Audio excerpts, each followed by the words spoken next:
बहुत बदतमीज हैं, हर किसी को डिस्टर्ब करते रहते हैं आते जाते। हाँ देखो देख कैसे रहे हैं, अल्लाह बेइज्जती। इन लड़कियों का तो करियर बन जाएगा, उनका खत्म हो जाएगा। चुगलियों का तो उन्हें तो जुगता मारनी शुरू कर दी। कह रही व्हाइट वाले की पैंट देखो जैसे मुर्गी की टांगे हैं।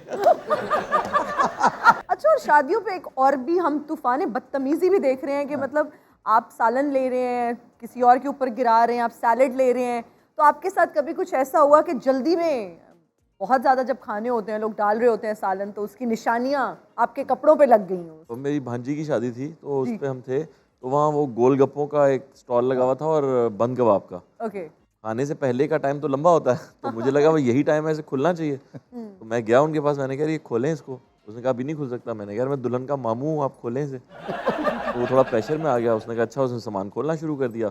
मुझे देखा देखी और लोग भी आने लगे। अब वहाँ तकरीबें और चीज़ें हो रही थी, आवाम सारी आ गई गोलगप्पे और कबाब पे, रश पड़ गया। उसके बंदे पूरे नहीं आए हुए थे अभी, उसने इसलिए रोका हुआ था।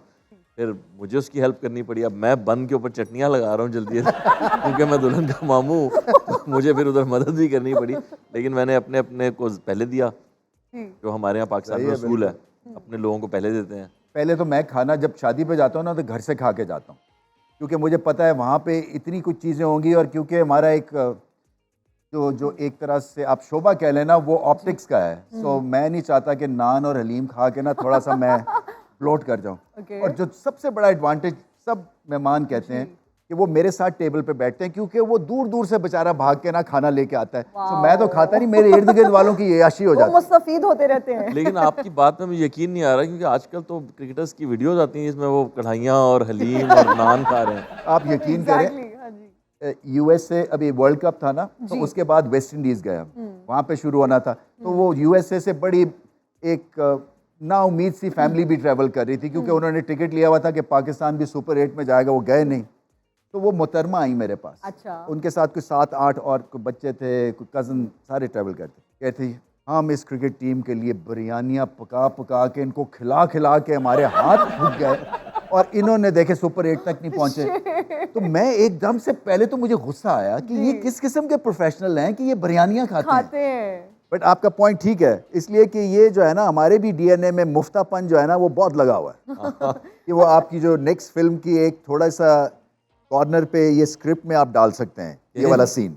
ये वाला, क्योंकि अच्छा, वो हमारी फिल्म शुरू ही शादी से हो रही है, तो देखें, तो नई फिल्म है। सही बात है। हाँ जी, उसमें भी ये सारी चीजें हैं खाने वाली है ना, बात है। क्योंकि ऑब्जर्व करना बड़ा, आपका तो काम ही यही है ना। ऑब्जर्वेशन के जो आपका लेवल है ना, वो हम जैसा नहीं है। ये मैं नहीं कहूँगा, क्योंकि आप लोगों का जो दिमाग जितनी तेज चलता है, हमारा शायद ना चल सके। देखिए ना, हमारा ये एनालिटिकल फील्ड है ना, एक गलत शॉट, गलत बॉल या स्पोर्ट्स रिलेटेड है ना। आपका तो है ये सोसाइटी में जो हो रहा है उसकी आप निशानदेही करते हैं ना, उसके आप मॉनिटर हैं। अगर आप उस दिन इतना तेज दिमाग ना चलाते और वो कैच छोड़ देते, तो आज हिस्ट्री चेंज हो चुकी होती। सही बात। इन तीनों लड़कियों को एक साथ करके ना, 3 सहेलियां बना दें जो चुगलियां कर रही हैं इन 2 लड़कों की। हाँ ठीक है, ठीक है, बिल्कुल सही। ये इसके लिए एक्टिंग की जरूरत नहीं होगी, ना स्क्रिप्टिंग की। देखो लड़के खड़े कितने बदतमीज लग रहे हैं, बहुत ज़्यादा। यार ये व्हाइट वाले की पैंट देखो, लग रहा है मुर्गी की टांगे हैं। चुगलियों का तो उन्हें तो जुगता मारनी शुरू कर दी। कह रही व्हाइट वाले की पैंट देखो जैसे मुर्गी की टांगे हैं।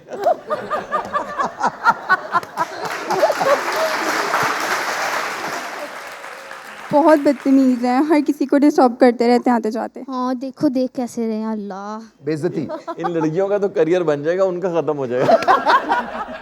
इनको दे दें माइक।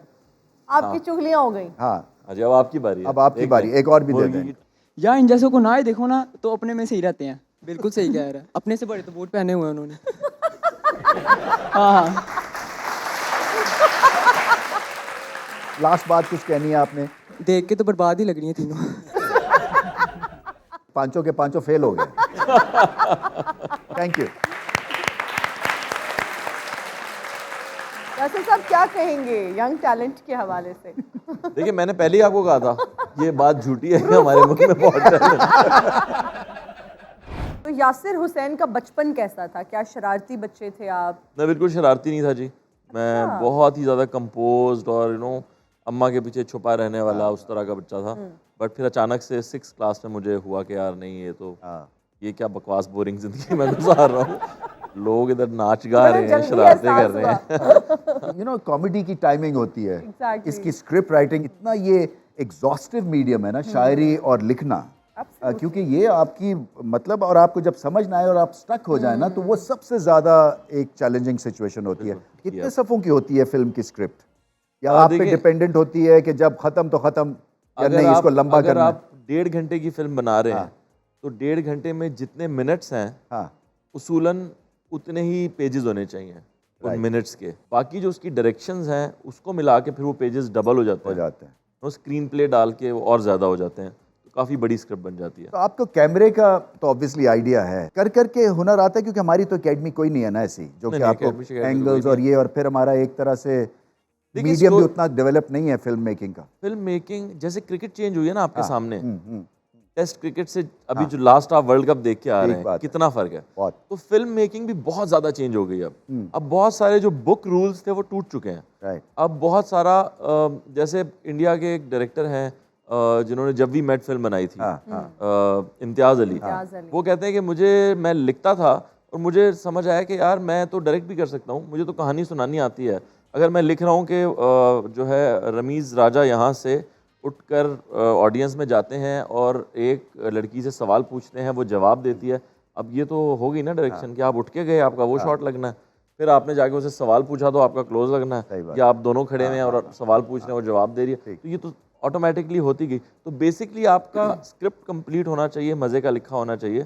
डायरेक्शन तो आपकी स्टोरी टेलिंग है, वो कितनी अच्छी आप करते हैं, कितने डिफरेंट तरीके से करते हैं, वो अलग है। यासर, जब हम थिएटर की बात करते हैं, आप क्या समझते हैं कि क्या थिएटर को वो मकाम मिल सकता है जो आज से 30 साल पहले था? देखिए, थिएटर की इंडस्ट्री मैं समझता हूँ हमारे यहाँ सबसे ज़्यादा अगर कोई इंडस्ट्री आज तक चल रही है कामयाबी से, तो वो पंजाबी थिएटर की इंडस्ट्री है। जिस तरह के अदाकार हमारी पंजाबी इंडस्ट्री ने पैदा किए हैं, मेरा नहीं ख्याल दुनिया में इन सर्कमस्टांसिस में किसी ने इतने अच्छे फनकार पैदा किए हों। आप अमानुल्लाह साहब को देखें, सोहेल अहमद साहब को देखें, मस्ताना साहब, नन्ना साहब, आपके इफ्तिखार ठाकुर, और अब तक नसीम विक्की साहब, और जितने लोग आए जा रहे हैं, उनके बच्चे भी जो काम कर रहे हैं, वो सब इतने ज़बरदस्त हैं, इतने फ़नी हैं और इतने मज़ेदार वो इंटरटेनिंग चीज़ें बना रहे हैं कि, और वो किसी भी मीडियम पे काम करें, वो चाहे इस शो में आके बैठ जाएं, वो कोई कैरेक्टर कर लें, वो स्टेज पे वापस चले जाएं, वो फ़नी हैं, वो मज़े के हैं। इवन आप देखें इंडियन पंजाबी फिल्मों में जो कॉमिक रिलीफ है, वो हमारे ही अदाकार सारे नजर आते हैं आपको। मेरे ख्याल में बड़ी कामयाब है ये। आई थिंक हमारे जो डीएनए में एक अच्छी चीज़ है ना, हम अपने पे हंसना जानते हैं। ये बहुत कम नेशंस में होता है ये, क्योंकि हम बर्दाश्त कर लेते हैं मजाक, तो ये भी एक तरह से क्वालिटी है। सप्रेस्ड नेशंस में होता है ये। और फिर ऑब्जर्वेशन कमाल किया, देखे ना, रोज जब आप उठते हैं तो आप ऑब्जर्व करना चीज़ें कर लेते हैं, और इनमें खास एहलियत है कि ये फिर उसको उसकी नरेशन बड़ी जबरदस्त तरीके से करते हैं। बिल्कुल।